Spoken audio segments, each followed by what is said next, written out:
Hello friends, welcome back to the extra classes. जैसे कि हमने नेक्स्ट चैप्टर शुरू किया था सिस्टम एनालिसिस और डिज़ाइन, उसका हमने कल इंट्रोडक्शन पढ़ लिया था। अब हम पढ़ेंगे इसका नेक्स्ट वाला पॉइंट, रिक्वायरमेंट गैदरिंग यानी कि सूचना संकलन। Let's get started. System development के दौरान वर्तमान सिस्टम से संबंधित कई प्रकार की सूचनाओं के संकलन के दौरान हम यह निर्धारित करते हैं कि किस प्रकार की इन्फॉर्मेशन को संकलित करना है। पहले तो हम उसका कलेक्शन करेंगे और फिर हम डिसाइड करेंगे कि कौन सी इन्फॉर्मेशन हमें चाहिए, तभी हम उसको आगे उसको कलेक्ट करेंगे ताकि यह सिस्टम के प्रासंगिक हो। फॉर एग्जांपल, यदि हम किसी इंस्टीट्यूट से संबंधित सूचना एकत्रित कर रहे हैं तो इससे संबंधित सूचना प्रासंगिक होनी चाहिए, मतलब उससे रिलेटेड ही होनी चाहिए, बेफालतू की सूचना नहीं होनी चाहिए। हमें इंस्टीट्यूट के बारे में जानने के लिए इंस्टीट्यूट का कार्य, इंस्टीट्यूट का एम जैसी इन्फॉर्मेशन एकत्रित करनी होती है और इस संदर्भ में हमें सिस्टम डेवलपमेंट के लिए institute, employees of institute, work, इसके उत्पाद इत्यादि के बारे में जानकारी एकत्र करनी होती है। और इसके बाद यह देखना पड़ेगा कि इन्फॉर्मेशन के रिसोर्सेज कौन कौन से हैं और इन रिसोर्स का मैक्सिमम यूटिलाइजेशन कैसे कर सकते हैं, यानी कि अधिक से अधिक उपयोग कैसे कर सकते हैं। इसके लिए प्लानिंग को इम्प्लीमेंट करना होगा। इन्फॉर्मेशन प्राप्त करने के लिए प्रयुक्त स्रोत दो हैं। तो सीधी सी बात है, इसमें सिर्फ इतना कहा गया है कि जो हम पहले तो इन्फॉर्मेशन जो कलेक्ट कर रहे हैं उनमें से कौन कौन सी यूज़फुल हैं, जो हमारे उद्देश्यों को पूरा कर रही है, उनको हम रखेंगे। उसके लिए सोर्स कौन कौन से हैं फिर हमें ये देखना पड़ेगा ताकि ज़्यादा से ज़्यादा उनका यूटिलाइजेशन कर सकें। उसके बाद है हम इसके दो सोर्सेज हैं, एक तो ह्यूमन रिसोर्सेज है और एक डॉक्यूमेंट। सीधी सी बात है, एक तो जो ह्यूमन होगा और एक डॉक्यूमेंट्स होंगे, वही इसके रिसोर्सेज हैं। ह्यूमन रिसोर्सेज तथा documents, human resources external resource कहे जाते हैं और डॉक्यूमेंट्स जो हैं वो इंटरनल रिसोर्स कहे जाते हैं। इंफॉर्मेशन स्टोरेज में निम्नलिखित कार्य किए जाते हैं: वर्तमान सिस्टम की प्राथमिक जाँच करके नए सिस्टम की आवश्यकता के कारणों का निर्धारण करना, प्राइमरी टेस्टिंग में मिले कारणों को परिभाषित करना ताकि सिस्टम के लिए किस प्रकार की सूचना संग्रहित करनी है का निर्णय लिया जा सके।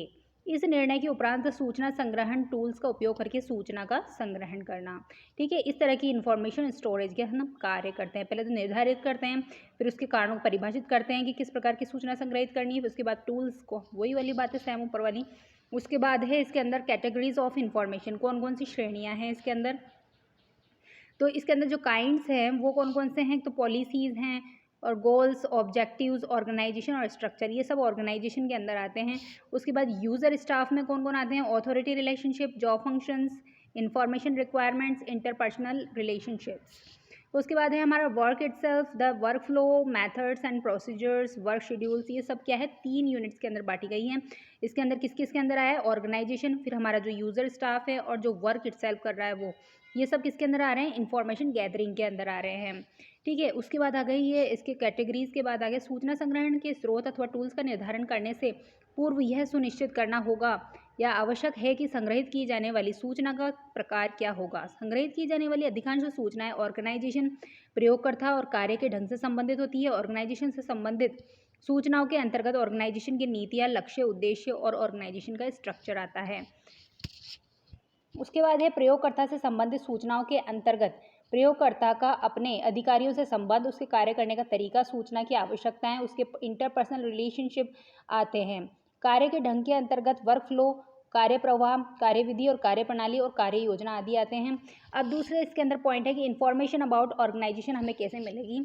ये देखिए, इसमें ऑर्गेनाइजेशन की पॉलिसीज, गोल्स, ऑब्जेक्टिव्स और स्ट्रक्चर उसी वातावरण की जानकारी देता है जो कंप्यूटर बेस्ड सिस्टम को लागू करने में मददगार है।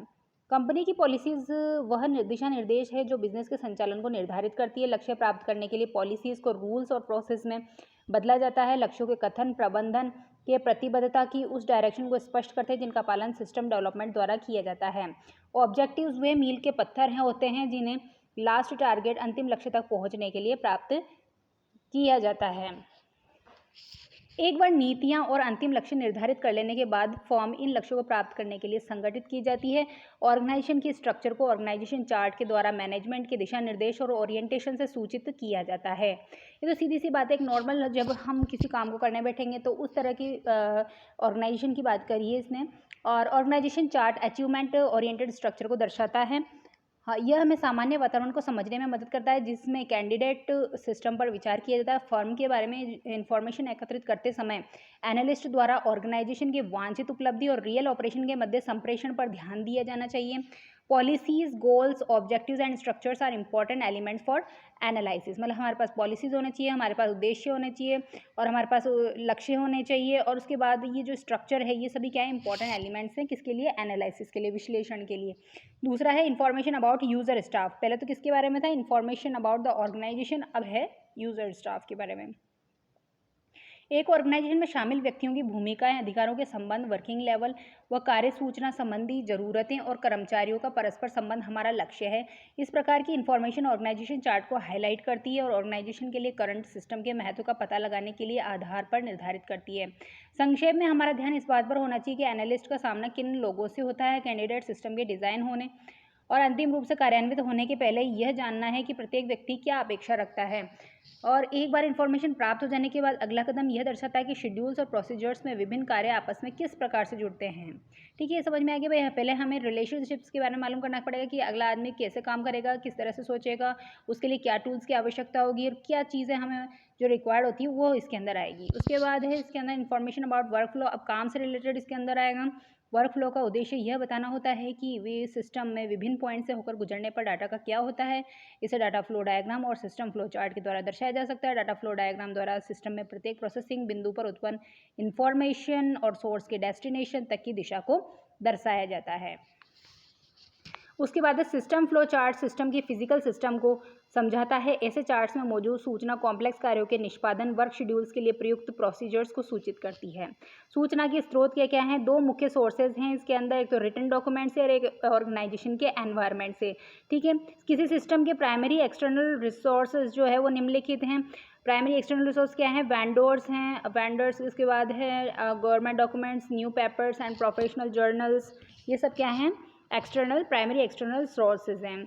उसके बाद आ जाता है हमारा इसके अंदर सिस्टम है तो प्राइमरी इंटरनल रिसोर्स। अब प्राइमरी इंटरनल रिसोर्स क्या क्या हैं, financial reports, personal staff, professional staff और सिस्टम डॉक्यूमेंटेशन और मैनुअल्स, और इसके बाद है द यूज़र और यूज़र स्टाफ रिपोर्ट्स और transaction documents. Information gathering tools क्या है, सूचना एकत्रित करने के साधन क्या क्या हैं, तो ये देखिए इसके अंदर दे रखा है। इसके इन्फॉर्मेशन गैदरिंग टूल्स हैं, इसके अंदर रिव्यू करते हैं पहले, फिर ऑन साइट ऑब्जर्वेशन करते हैं, फिर इंटरव्यूज़ हैं, क्वेश्चनेयर्स हैं, जितने भी हैं वो डाटा ऑर्गेनाइजेशन के अंदर आते हैं। ठीक है दोस्तों, तो ये हो गया अपना रिक्वायरमेंट गैदरिंग से रिलेटेड टॉपिक। अब नेक्स्ट चैप्टर में हम करेंगे इसके अंदर फिजिबिलिटी एनालिसिस।